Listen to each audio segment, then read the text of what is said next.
प्रभु को और गुरु के स्मरण करते हुए आज हम समझेंगे कि हे भगवान, शराब की तरह मोह पैदा करने वाला, उत्पन्न करने वाला कौन? स्नेह, राग। और चोर कौन है? इंद्रिय विषय। इन दोनों को, अपन दोनों प्रश्नों को एक में समझ लेते हैं। इंद्रिय विषय क्या है? 5 इंद्रियां हैं और एक मन है।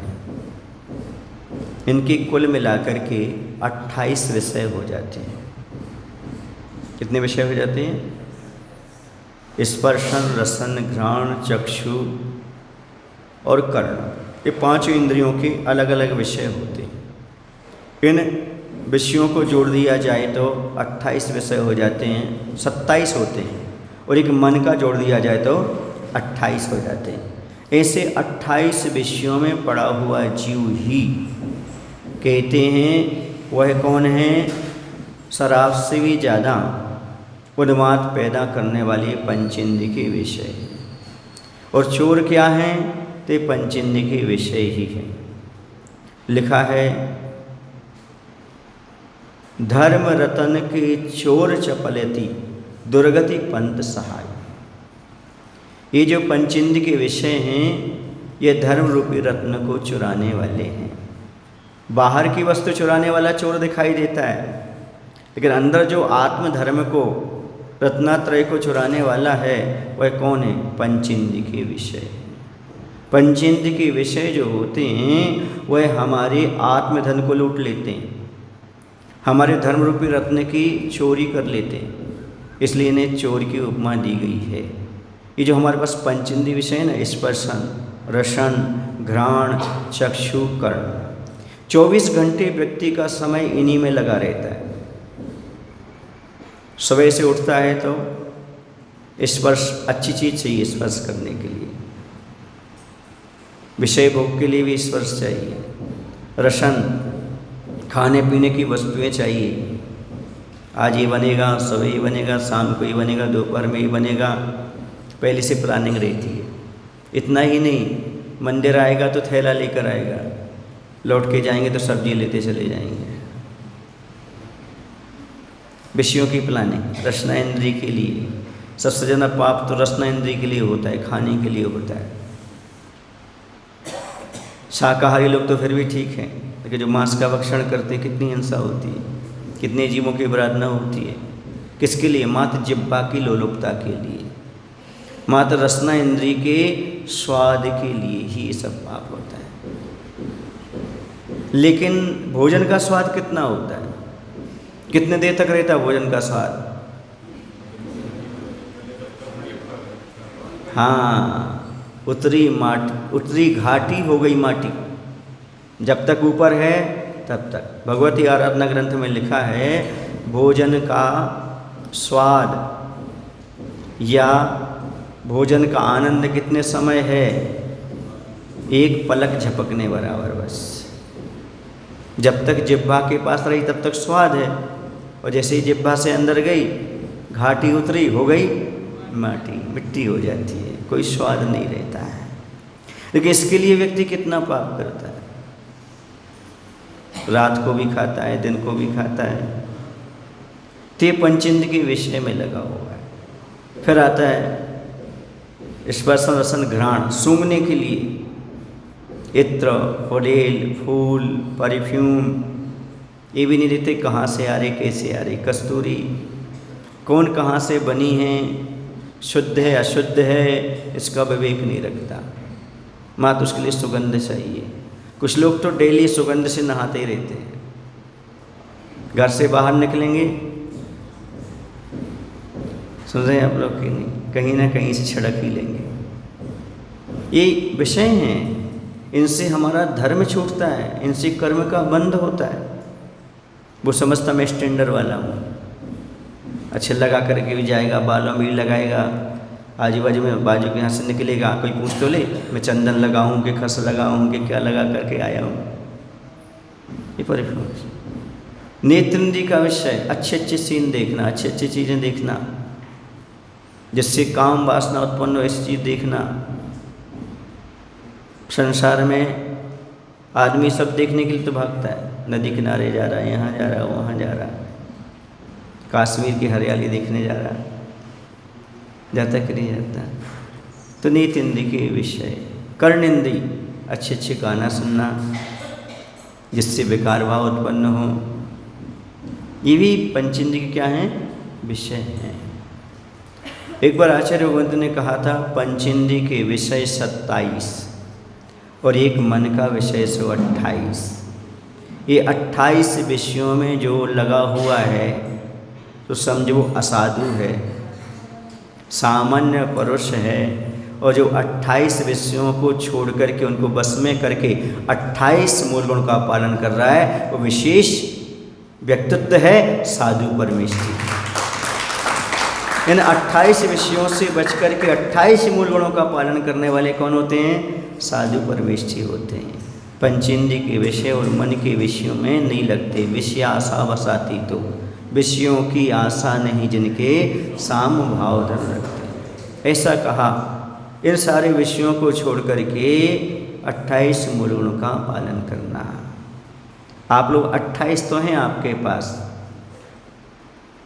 पर मूल गुण को नष्ट करने वाली चीज़ें आपके पास 28, समझ गए। 28 विषय जो है ना वह आपको 28 मूल गुण नहीं लेने देते।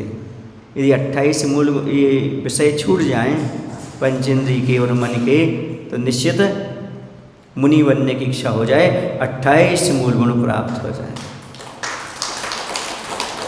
तो ये जो विषय हैं ये निश्चित हमें दुख देने वाले हैं।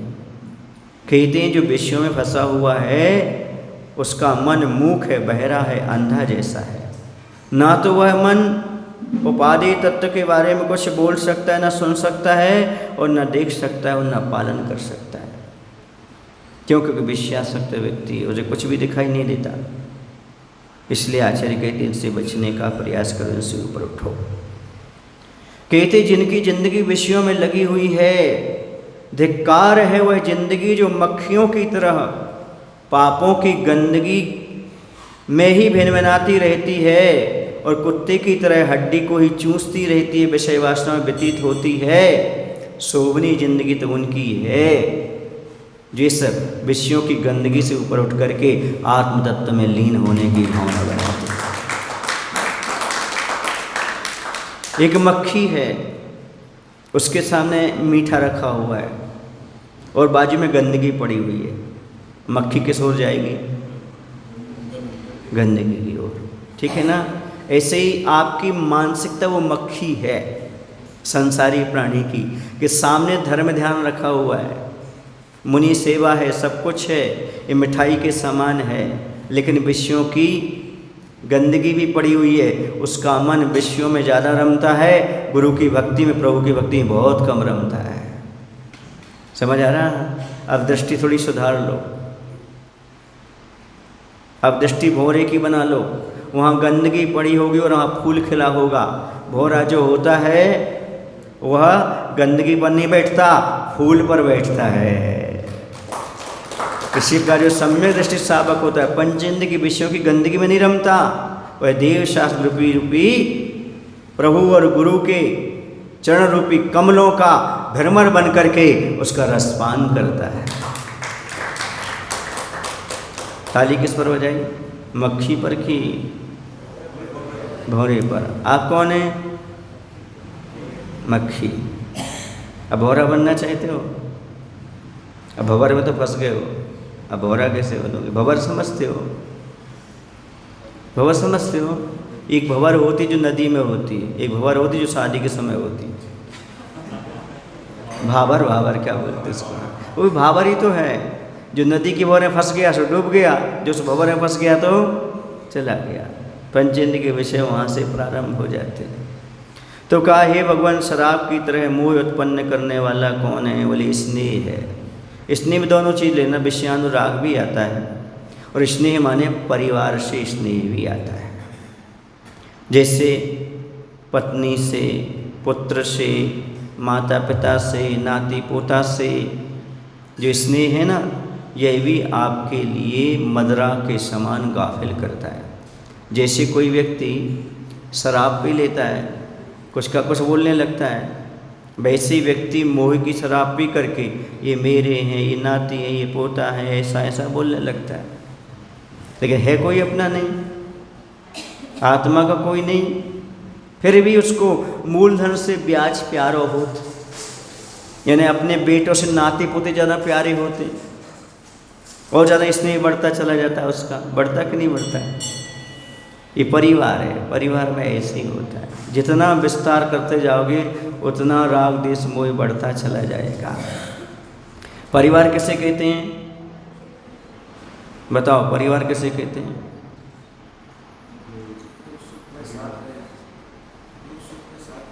अच्छा, उसको परिवार कहते हैं। जिस सुख दुख में साथ दे उसका नाम परिवार है। पर यहाँ पर तो यहाँ कहा जा रहा है ये परिवार का स्नेह हमें मोह पैदा करता है, मदरा के समान पागल बना देता है। अब मैं बताऊँ परिवार कैसे कहते हैं? अध्यात्म की दृष्टि से बता रहा हूँ, लौकिकता की दृष्टि से नहीं, वैराग्य दिलाने के लिए बता रहा हूँ, वरना आप कहो महाराज आप कैसा बोल रहे हैं। तो सुनो, वैराग्य प्राप्त करना हो, परिवार से ऊपर उठ के आत्म कल्याण करना हो तो परिवार के बारे में चिंतन करो। परि असमन्तात वाराहति परिवारा, चारों तरफ से मोह का आत्मा पर जहाँ से प्रहार हो, राग देश का आक्रमण हो, उसका नाम परिवार है। बार माने प्रहार, परि माने चारों ओर से, जहाँ पर मोह का, नाती का मोह अलग, बेटे का मोह अलग, पत्नी का मोह अलग, इन सब से जो कर्म का प्रहार हो रहा है, कर्म का बंध हो रहा है, इसी का नाम क्या है? परिवार। इसलिए तो कहते हैं अब परिवार को छोड़ करके आत्म कल्याण में लगो, जीव के उद्धार में लगो। यहाँ पर वही बात कही जा रही है। ये स्नेह हमारे लिए गाफिल करता है, मोह हमारे लिए गाफिल करता है। घर में रह करके बहुत कुछ कर सकते हो, चाहे तो उससे ऊपर उठ सकते हो। आपने कभी कमल देखा? कमल किस में खिलता है? कीचड़ में खिलता है। आप कहाँ रहते हो? संसार रूपी कीचड़ में। समझ गए? दो जीव होते हैं। एक जीव वो होता है जिसे कीड़ा कहते, कीड़ा, कीड़ा वह नाली में बिलबिलाता रहता है, उसके अंदर रहता है। और एक कमल कहाँ रहता है? ऊपर रहता है, खिलता रहता है। तो आपको कीड़े की भांति नहीं जीना, आपको कमल की भांति जीना है। न जग को त्यागो, न हर किसी को भूल जाओ, जिंदगानी में दुनिया में ऐसे रहो जैसे कमल रहता है पानी में। कमल पानी के बिना खिल नहीं सकता, कीचड़ के बिना खिल नहीं सकता, लेकिन कभी उसमें रसता पछता नहीं। जैसे पानी बढ़ता जाता है इस तरह उसका, वैसे ही कमल नाल भी ऊपर बढ़ती चली जाती है। कीड़े की भांति बिलबिला करके मत जियो। सुन रहे आप लोग की नहीं? सम्यक दृष्टि जीव, आत्मार्थी जीव कमल की भांति रहता है, जलते भिन्न कमल है, ऐसा जीवन व्यतीत करो। ये यहाँ कहने का तात्पर्य है। इतने आसक्त मत हो घर में, परिवार में, कि कर्म बंद का ख्याल ही न रहे, दुर्गति का ख्याल ही न रहे, आस ध्यान का कोई पार न रहे, ऐसे मत रहो। कुछ लोग परिवार में रहते हैं, कोई घटना घट जाती है, महीनों में तक रोते रहते हैं, आस ध्यान करते रहते हैं, और ध्यान करके तिरंज गति में जा कर के जन्म ले लेते हैं। किसी से स्नेह रहता है, चाहे बेटे से हो, चाहे नाती से हो, चाहे माता से हो, चाहे पिता से, चाहे पति से, चाहे पत्नी से, ये परिजन तो हैं ही। इतना स्नेह रहता है उनको, यदि उनका मरण हो जाता, वियोग हो जाता है तो उनका सब छूट जाता है। खाना पीना छोड़ देते वो, धर्म ध्यान ही छोड़ देते वो। कुछ लोग तो भगवान ने हमें क्या दिया ऐसा कह करके, इतना ये तो है जैसे आदमी शराब पी करके कुछ का कुछ बोलता है ना, ऐसे व्यक्ति मोह के वशीभूत होकर कुछ का कुछ बोलने लगता है। अब मैं मंदिर नहीं जाऊंगा, इतने दर्शनों से मंदिर गया पर मेरे पिताजी को कोई बचा नहीं पाया, भगवान ने भी नहीं बचाया, मेरे पति को किसी नहीं बचाया, मेरी पत्नी को ऐसा हो गया। ये सब किसको लाहिना देने लगता है? भगवान को। क्यों? मोह की मदरा पी हुई। जब मोह उतरेगा ना, मोह की मदरा उतरेगी, तब समझ में आएगा सब अपने अपने कर्मों का फल भोगते हैं, जो किया था वो फल भोग रहा हूँ, भगवान तो मात्र ज्ञाता दृष्टा है। जब शराब उतर जाती तब उसे मालूम पड़ता क्या सही है और क्या गलत है, बाकी तो वह चिल्लाता रहता है। बहुत सारे लोग हैं, बहुत सारे मोही जीव हैं जो धर्म मार्ग पर लगे थे, लेकिन उनके घर में कोई घटना घट गई तो उन्होंने क्या कर दिया? धर्म छोड़ दिया, मंदिर छोड़ दिया, हमें भगवान से क्या मिला है? ऐसे लोगों से मेरा कहना है, सुनो, एक बार ऐसी घटना घटी थी। एक बालक था, उसके परिवार में भी वही घटना घटी थी। पिताजी का असमय में अवसान हो गया था। एक दूसरी जगह भी वही घटना घटी थी, समझ रहे? लेकिन दोनों में बहुत अंतर था। एक जो धार्मिक नहीं थी, जिस बेटे की माँ, उसके पति का स्वर्गवास हुआ था, लेकिन स्वर्गवास होने के बाद उसकी माँ पागल हो गई थी, कुछ भी काम नहीं करती थी। लेकिन जो धार्मिक माँ थी, उसके पति का भी स्वर्गवास हुआ था, उसकी बुद्धि भी धर्म ध्यान में लगी हुई थी, समझ रहे ना? अपने बच्चे का सब ख्याल रखती, सब काम करती थी। उसके बेटे ने आकर के कहा, महाराज जी देखो, हम जितना धर्म करते, सब कुछ करते हैं, हमारी माँ भी इतना धर्म करती, लेकिन पिताजी का ऐसा क्यों हुआ? मैंने कहा, बेटा आयु कर्म कोई देख करके नहीं आया, घटना तो घटना है, सबके जीवन में घटती, कब कैसे घट जाए कोई पता नहीं होता। लेकिन इस धर्म करने से क्या फ़ायदा यदि ऐसा घटता है तो? मैंने कहा देखो, उस जो धार्मिक नहीं है, उनके पति का भी अवसान हुआ, उनकी माँ की स्थिति कैसी है? बोले पागल हो गए। हमने कहा बस उनके पास धर्म नहीं था इसलिए पागल हो गए, तो हमारी माँ के पास धर्म था इसलिए आज भी सुरक्षित हैं, वो संकट को झेल रहे। धर्म संकट को दूर नहीं करता, लेकिन संकट आने पर सहन शक्ति प्रदान करता है, तो मात्र धर्म ही करता है। समझ आ रहा ना? छाता बारिश को नहीं रोकता, लेकिन आपके शरीर को गीला होने से बचा लेता है बारिश में भी। ये सबसे बड़ी महत्वपूर्ण बात है। ऐसे धर्म छाता के समान है आपके पास, धूप से बचाएगा, पानी से बचाएगा। आएगी धूप भी आएगा और पानी भी आएगा, लेकिन आपका बाल बांका नहीं कर पाएगा। वैसे जो छाता नहीं लिए वो गीला हो जाएगा, उसे धूप भी लगेगी, दुखी होगा, संतप्त होगा।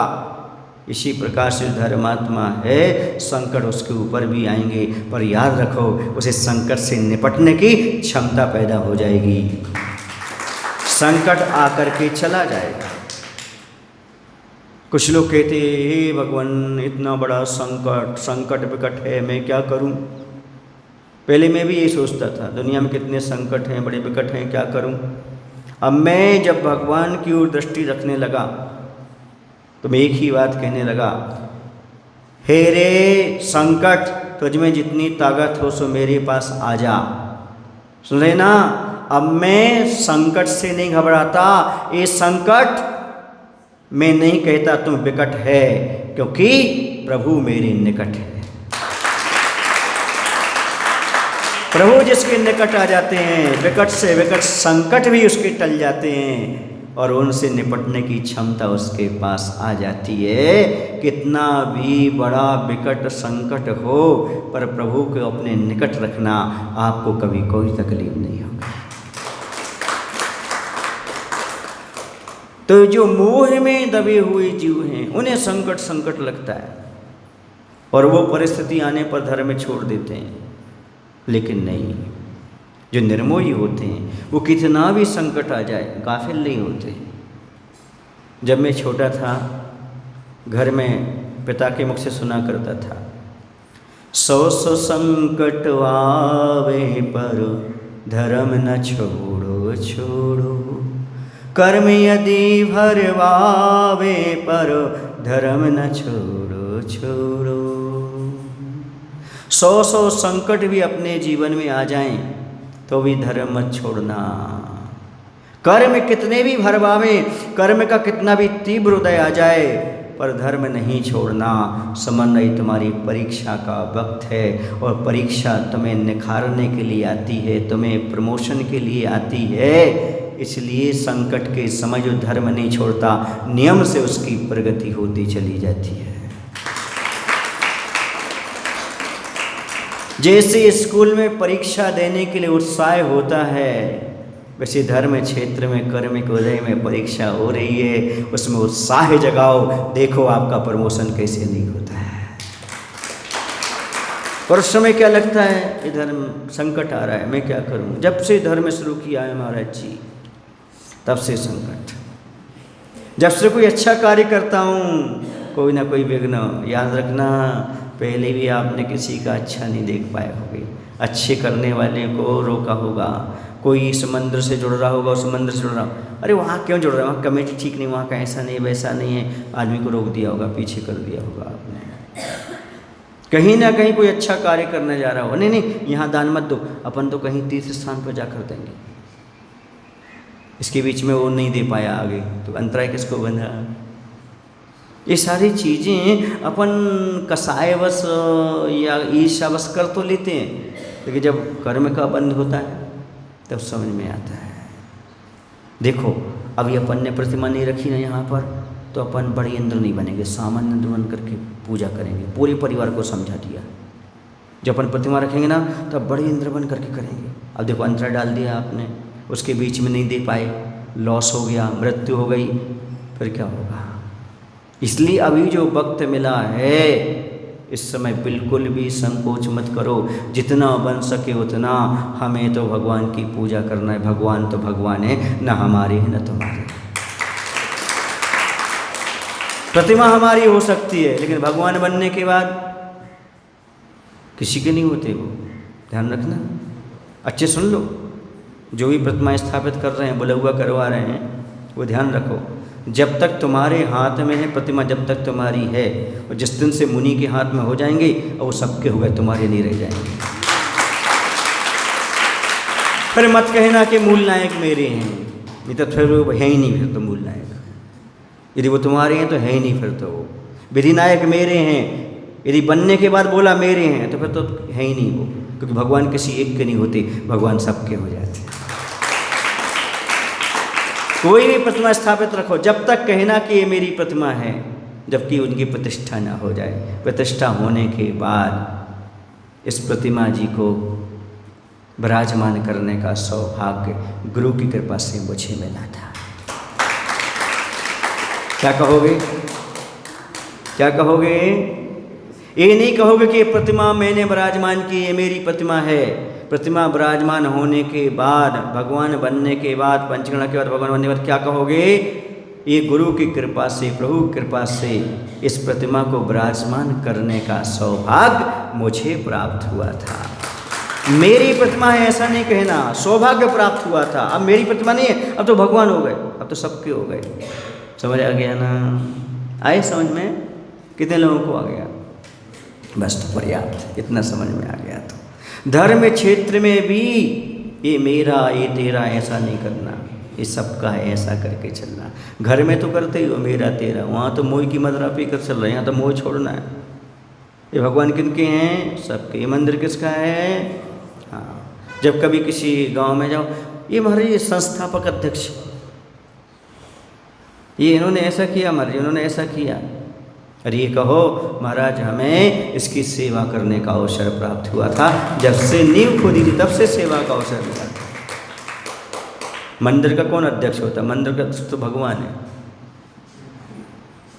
एक गांव में मैं पहुंचा, उन्होंने कहा महाराज जी सिंगई जी के मंदिर चलना है। दूसरे बोला महाराज जी बड़कुल के मंदिर चलना है। हमने कहा मिथ्या दृष्टि थोड़ी है हम जो सिंगई के मंदिर जाएं, बड़कुल के मंदिर जाएं। हम तो भगवान के मंदिर जाएंगे ना, हम सिंगई के मंदिर जाएंगे ना बड़कुल के मंदिर जाएंगे, वीतराग प्रभु के मंदिर जाएंगे। मैंने समझे, यदि आप कहते सिंगई का मंदिर तो सिंगई जी बैठे क्या मंदिर में, ये बड़कुल का मंदिर है तो बड़कुल जी बैठे क्या मंदिर में, कौन बैठे हुए। हाँ, इसलिए बोलो श्री पार्श्वनाथ मंदिर चलो, श्री आदिनाथ मंदिर चलो, वहाँ के जो मूल नायक हैं उनका नाम लेकर के बोलो ना। बड़कुल का क्यों बोल रहे हो, सिंगई का क्यों बोल रहे हो। मैंने समझे आप कुछ। हाँ, बहुत कठिन चीज़ है ये अंदर से निकालना। भगवान को विराजमान करना तो सरल है, पैसा निकालना तो सरल है, पर जो अंदर जो भाव आता है उस भाव से बचने का प्रयास करो। चलिएगा, स्नेह की बात थी तो मैंने बता दी। जब धर्म क्षेत्र पर ऐसा अधिकार जमाना गलत है, ये मेरा है, तो फिर किसको मेरा मेरा कहते फिर रहे हो। तो कौन है अपना, कौन है पराया। जी हमारे हैं, जी तुम्हारे हैं, और मौका मिले तो हम तुम्हें मारे, तुम हमें मारे, वे हमारे वे तुम्हारे हैं। मौका मिल जाए तो हम तुम्हें मारे और तुम हमें मारे, जय हमारे हैं और जय कहने को हमारे हैं, कहने को तुम्हारे हैं। कहने को ये जीजा है, कहने को ये साले हैं। जब जंगल में अकेले थे, ना जीजा थे ना साले थे, पैर में कांटे और बड़े बड़े छाले थे। ये है संसार की दशा। किससे मोह कर रहे हो? कौन अपना कौन पराया? जब तक रह रहे हो प्रेम से रहो, नफरत मत करो, इतनी पर्याप्त है। ना कोई हमारा है ना कोई तुम्हारा है, और किसी का क्या एक देन या है, देह जुदी होगी। और किसी की क्या बात कहते हो? एक दिन तुम्हारा शरीर तुम्हें छोड़ करके चला जाएगा, तुम नहीं छोड़ोगे तो वहीं पड़ा रहेगा, तुम चले जाओ जहाँ जाना है, शरीर तुम्हें छोड़ देगा। ऐसी दशा है। किसकी बात करते हो आप? यस्यास्ति नैक्यं वपुषापि साधं तस्यास्ति किं पुत्रकलत्र मित्रैः पृथक् ते चर्मणि रोमकूपः कुतो हि तिष्ठन्ति शरीर मध्ये। क्या कह रहे हैं? तुम पुत्र मित्र हमारे ऐसी बात कहते हो? जब ये बाल जो है ना अंदर से घुसे हुए हैं, तकलीफ होती है इनको खींचने में, सुने ना, जब ये शरीर ही छूट जाएगा तो बाल क्यों नहीं छूटेंगे? ऐसे दुनिया छूट जाएगी, परिवार क्यों नहीं छूटेगा? जरा विचार तो करो। दुनिया छोड़ के जाना है आपको, समझ आया ना? एक सज्जन मेरे पास आए, बोले महाराज जी मैं ये गांव छोड़ के जा रहा हूँ। मैंने कहा कौन सी बड़ी बात कर रहे हो, मुझे कोई दुख नहीं होगा, लोग तो दुनिया छोड़ के चले गए। तो अकेले गाँव छोड़ करके जाओगे, उसमें कौन सी बड़ी बात कर जाओगे? आया समझ में आपको? इसलिए कहने को है। हाँ, लेकिन इतना जरूर कहूँगा, जब तक सबके बीच में रहो, राग मत रखो, द्वेष मत रखो, प्रेम रखो। क्या रखो भाई? प्रेम रखो, राग द्वेष मत रखो, प्रेम से जियो। राग मतलब चिपकना, द्वेष माने दूर होना। न चिपकना है और न दूर होना है, प्रेम से जियो। कैसे जियो? प्रेम से जियो। महाराज प्रेम से नहीं जीते, महाराज का प्रेम नहीं मिलता आपको? बोलो ना, कितने लोगों को मिलता है प्रेम, जरा बताना। पक्का? अरे वाह, महाराज जी प्रेम करना जानते हैं? हाँ जानते हैं। सुनो, आप प्रेम करते हो सीमित लोगों से। सीमित लोगों से प्रेम करना राग कहलाता है, और सभी जीवों से असीमित प्रेम करना वीतराग विज्ञान कहलाता है। मुनि महाराज राग नहीं करते, प्रेम नहीं करते, वीतराग विज्ञान की बात करते हैं। सत्येषु मैत्रम, सभी जीवों से मैत्री भाव, सभी जीवों का कल्याण हो, कोई दुखी ना हो, इस प्रकार की भावना ही प्रेम लुटाना माना जाता है। समझ आ गया? कितने लोगों को समझ आया? चलो घर ले चलते आपको। आप लोगों ने कभी बर्फी जमाई? कितने लोगों ने जमाई? जरा हाथ ऊपर करो। नहीं, बर्फी कोई नहीं जमा सकता, जमी जमाई का नाम बर्फी होता है।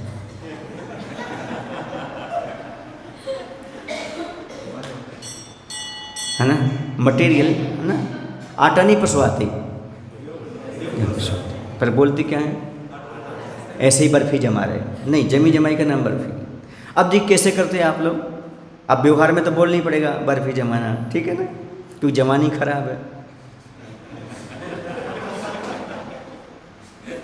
ये फ्रिज का ज़माना है। जमाना फ्रिज में है कि फ्रिज में जमाना है?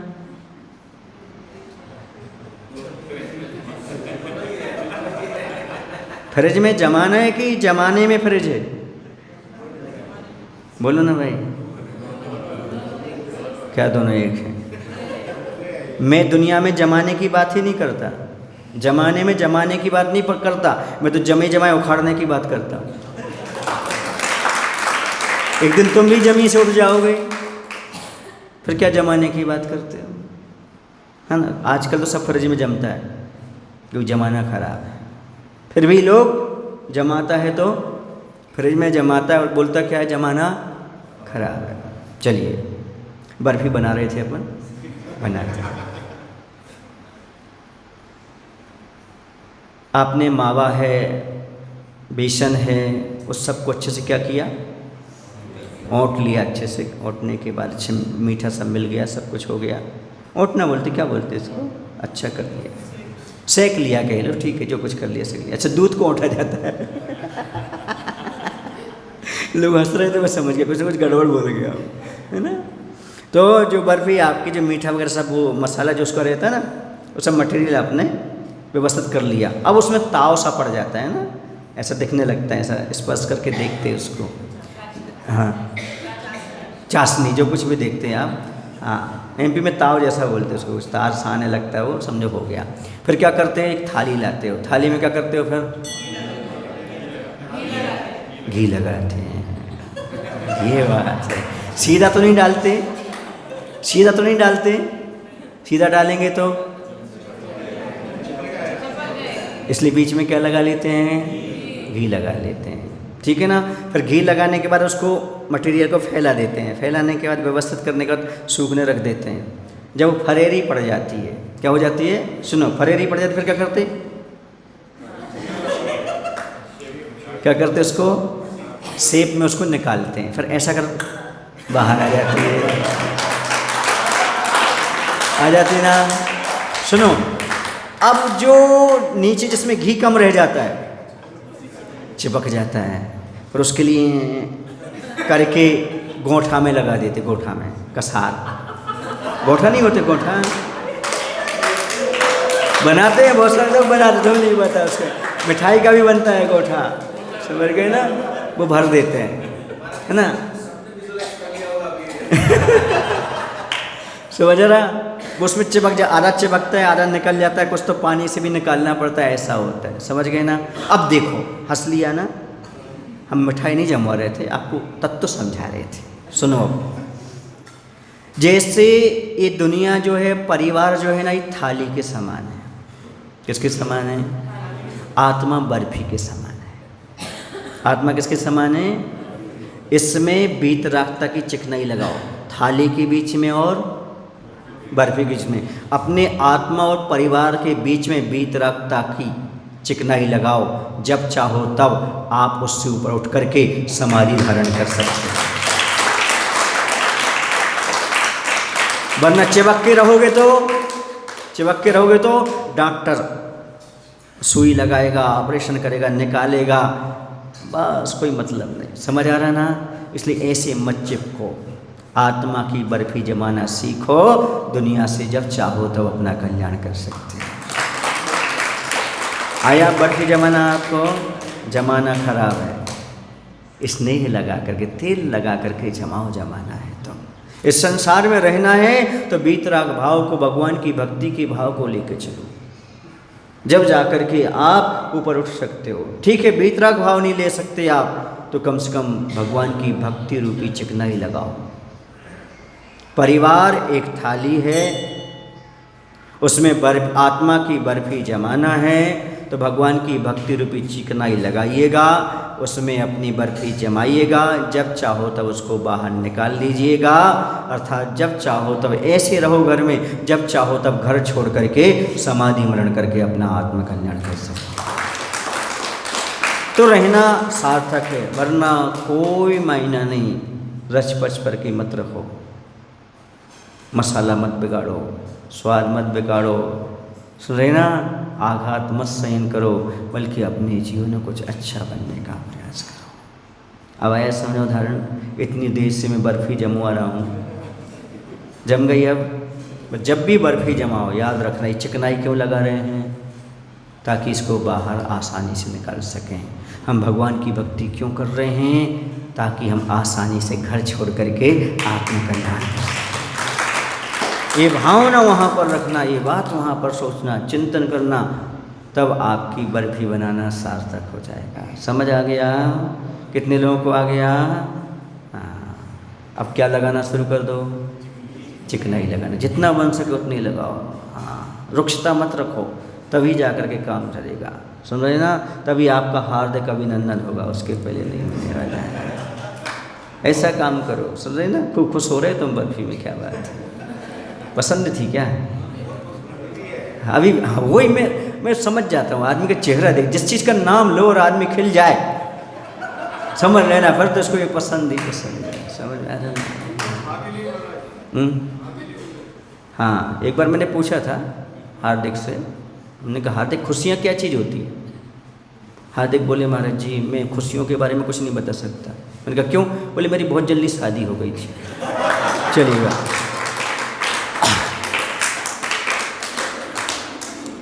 कुछ समझ में आ गया आपको? ये अकेली हार्दिक की बात नहीं है,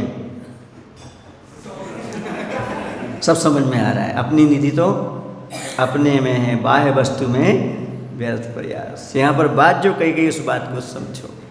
देखो दूसरी बात यह है, हम भगवान की भक्ति करें, पूजन करें, गुरु की सेवा करें, लेकिन यदि हमारा राग मोह कम नहीं होता तो करने का ज़्यादा कोई फल नहीं मिल रहा। हमें ये समझो, घर से, परिवार से, पत्नी से, विषयों से थोड़ी आसक्ति कम होना चाहिए। इनसे ऊपर उठने का भाव अपने अंदर आना चाहिए। कर्तव्य की दृष्टि से मैं घर में रह रहा हूँ, मात्र कर्तव्य का पालन कर रहा हूँ। मुझे बच्चे जो हैं उनको व्यवस्थित करना, ये करना, मुझे मेरा भाव तो ये कम में कल्याण करूँ, कम में कल्याण करूँ। ऐसा भाव जिसके अंदर आ जाएगा, ध्यान रखना वो घर में रहकर भी बैरागी हो जाएगा। ये मात्र कर्तव्य की दृष्टि है, मैं कर रहा हूँ, वरना तो सब यहाँ से भगवान की भक्ति करते जा रहे हैं, वहाँ सब कबाड़ा होता जा रहा है। क्योंकि चोर पास में लगे हुए हैं। पंचेंद्र की विषय क्या है? चोर के समान है, वो पीछे पड़े हुए हैं, वो सब लेकर चले जाएंगे। इसके लिए भी समझाऊँ, कुछ एग्जाम्पल दे करके दे दो। एक बार की बात है, एक बैंक लुट गई। बैंक लुट गई, उसका जो क्या बोलते उसको, नहीं जो मैनेजर कह लो, पहरेदार कह लो, कोई व्यक्ति था, सिक्योरिटी गार्ड, वो वहाँ पर था। उससे पूछा भाई आपने सारे दरवाजे बंद कर दिए थे? बोले सारे दरवाजे बंद थे, बस एक पीछे का खुला था। वो क्यों खुला था? खुद को आने जाने के लिए था, बाकी आगे के सारे बंद कर दिए थे। बोले चोर कहाँ से आया? बोले वहीं से आया, वो सारा माल लेकर वहीं से उड़ गया। समझ आ रहा ना? इसी प्रकार से आप लोगों ने बाहर से धोती दुपट्टा पहन रखे हैं, विषयों के कोई भी किसी प्रकार के कोई चोर नहीं आएंगे, लेकिन मन का दरवाज़ा पीछे से खुला हुआ है। क्या होगा? धर्म रतन के चोर चपलती दुर्गति पंथ सहाई। वो आपका सारा धर्म लूट करके ले जाएंगे। आप बाहर से दरवाजे बंद करने से क्या होता है? मन का दरवाज़ा बंद करो, तभी जा करके आप अपनी संपत्ति को सुरक्षित रख सकते हो, वरना आपकी बैंक लुटने में देर नहीं लगेगी। समझ आ रहा? इतनी बात जो व्यक्ति समझ जाता है, समझो उसने अपने जीवन में बहुत कुछ समझ लिया, बहुत कुछ समझ लिया। एक छोटा सा उदाहरण और दूंगा आपको, दे देता हूँ। अब आप बुरा ना माने तो आपको बताऊंगा, समझाऊंगा, यदि बुरा लगे तो कोई बात नहीं है, समझ जाना है। समझदारों को इशारा काफ़ी होता है, ना समझ को इशारा भी कम होता है। सामने से एक राजा आ रहा था, उसके साथ 6 लोग और आ रहे थे, बॉडीगार्ड, सिक्योरिटी गार्ड। एक बेटे ने पिताजी से पूछा, पिताजी ये कौन आ रहे हैं? बोले राजा आ रहे हैं। इनके साथ वो जो 6 लोग हैं वो इनकी सेवा में हैं, इनकी रक्षा में हैं। ये राजा जहाँ जाएंगे इनके पीछे पीछे जाएंगे, इनको कोई तकलीफ़ नहीं होने देंगे, सारा रास्ता साफ करते हुए आगे बढ़ते जाएंगे। अच्छा ऐसे होते राजा? बोले हाँ। थोड़ी देर बाद फिर 6 लोग आ रहे थे। पूछा बेटे ने, पिताजी देखो राजा आ रहा, राजा आ रहा। नहीं बेटा ये राजा नहीं, चोर आ रहा है। चोर आ रहा है? चोर आ रहा है। नहीं नहीं देखो इसके साथ भी 6 लोग हैं। नहीं ये उल्टा है। उस समय राजा जहाँ जा रहा था वो 6 उनके साथ जा रहे थे। ये 6 सिपाही हैं, ये जंजीर बांध करके इसको ले जा रहे हैं। जहाँ ये जाएंगे ना 6, वहाँ उसको जाना पड़ेगा। अच्छा जो 6 लोग उसके साथ चलें सो राजा है, और जो 6 उसको खींचकर जहाँ जाना चाहे वहाँ ले जाएं वो चोर है। बस यही कहना चाहता हूँ, 6 लोग हमारे साथ भी आपके साथ भी हैं। मुनिराज के भी पास 6 हैं, क्या? 5 इंद्रिय और 1 मन, समझ रहे ना? और 5 6 आपके साथ भी हैं। कौन? 5 इंद्रिय और मन। आपके लिए 5 इंद्रिय और मन जहाँ ले जाना चाहती हैं, आप उनके बस में हो। सो आप कौन हो? और मुनि महाराज राजा, क्योंकि वो जहाँ जाना चाहते हैं मन और इंद्रिय को अपने साथ ले। आप कौन? मैं क्यों बोलूं चोर? संयमी कौन? अच्छा ऐसा बोल सकता हूँ, असंयमी चोर की भांति है और संयमी राजा की भांति है। इतना पढ़े आप ना। अब आप किस में आते हो? आप लगा लेना, कहने की आवश्यकता नहीं है। किसी को चोर कहने पर बुरा लगता है, समझ गए? किसी को राजा कहने पर अहंकार आ सकता है। इसलिए जो संयमी है वो पंचेंद्रिय और मन को अपने अनुसार चलाता है, सो राजा है। असंयमी पंचेंद्रिय और मन के अनुसार चलता है, सो बंदी के समान है, कैदी के समान है।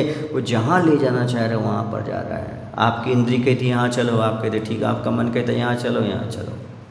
लेकिन महाराज कहते एक बैठ जा, 24 घंटे में एक बार ही कहीं जाना, कुछ खाने पीने नहीं। मन को भी इंद्रियों के बिठाल करके रखते हैं, बस में करके रखते हैं, समझे? जिसके अनुसार ही चलें सो समझो राजा है, और जो उनके अनुसार चले सो कैदी मान लो। चोर कहना अच्छा नहीं लग रहा आपके लिए, समझ गए? कैदी है, बंदी है, उसको के पीछे जाना पड़ता है। बात समझ में आ गई? पर्याप्त इतना समझाना। और बोल दूँ, विषयासक्त व्यक्ति जो होता है वह धर्म ध्यान बहुत कम कर पाता है, आत रोध ध्यान ज़्यादा करता है। जो अंत समय सब उससे चिपका रहता है, सुन रहे ना, मर करके भुजंग बनता है। बहुत सारे ऐसे उदाहरण हैं जो मरण करके जीव अपने ही खजाने में सर्प बन गए। क्या पाया उन्होंने वहाँ जा कर के? क्या मिला? इसलिए इतने आसक्त मत रहो धन से, स्त्री से, पुत्र से, कि मर करके वहीं जा कर के जन्म लेना पड़े। कुछ अपने आप को ऊपर उठाने का प्रयास करो। ये पंचेंद्रिय के विषय बहुत दुखदायी हैं। कहते हैं भोग बोरे भव रोग बढ़ावे, बैरी हैं जग जी के, बेरस हो ये विपाक समयति, सेवत लागे नीचे, है ना, नीके, सेवत लागे नीके। वज्र अग्नि विष से विषधर से, ये अधिके दुर्गदाई, धर्म रतन के चोर चपल यति, दुर्गति पंथ सहाई। बैराग भावना पढ़ा करो। अभी वहाँ पर 1 महीने तक चलाई थी बैराग भावना। 16-17 काव्य हैं। कितने? 1 महीने तक चली थी। कहाँ पर? सदलगा में। पूरा बैराग भावना पर प्रवचन चला था। कभी आपको यूट्यूब पर सुनने मिल जाए तो सुन लेना, बैराग भावना, तब आपको समझ में आएगा। कुछ तो राग कम होगा, आप तो कुछ तो समझ में आएगा कि हमें अपने जीवन में क्या करना, क्या नहीं करना। जिसके जीवन में मोह होता है उसके जीवन में आनंद नहीं होता, और जिसके जीवन में आनंद होता है उसके जीवन में मोह नहीं होता। आप मौज मस्ती में जी रहे हो, आनंद में नहीं जी रहे हो। किस में जी रहे हो? मोही जीव मौज मस्ती में जीता है, ना कि आनंद में। साधु मौज मस्ती में नहीं, साधु आनंद में जीता है। मौज मस्ती क्षणिक होती है, कर्म का बंध कराने होती है, दुर्गति में ले जाने होती है, दुख का कारण बनती है। और आनंद अभी भी सुख था, आगे भी सुख है और शाश्वत सुख को देने वाला है। इसलिए ये पंचेंद्रिय के जो विषय हैं यह हमारे लिए चोर के समान हैं, और जो परिवार से राग है वह भी हमारे लिए गाफिल करने वाला है। जैसे शराब पी करके आदमी कुछ का कुछ बोलता है, उसी प्रकार से आत्मा से सब पृथक हैं परिजन, फिर भी इनको अपना मान करके बैठा हुआ है। ये मोह रूपी मदरा का परिणाम है। मोह महामद पियो आपको, है ना, मोह महामद पियो अनादि, भूल आपको भ्रमतवादी। ये संसार में भटक रहा है, इसलिए मोह की मदरा को थोड़ा सा कम करने का प्रयास करो। बोली महावीर भगवान की। आचार्य गुरुदेव श्री विद्यासागर जी महाराज की जय।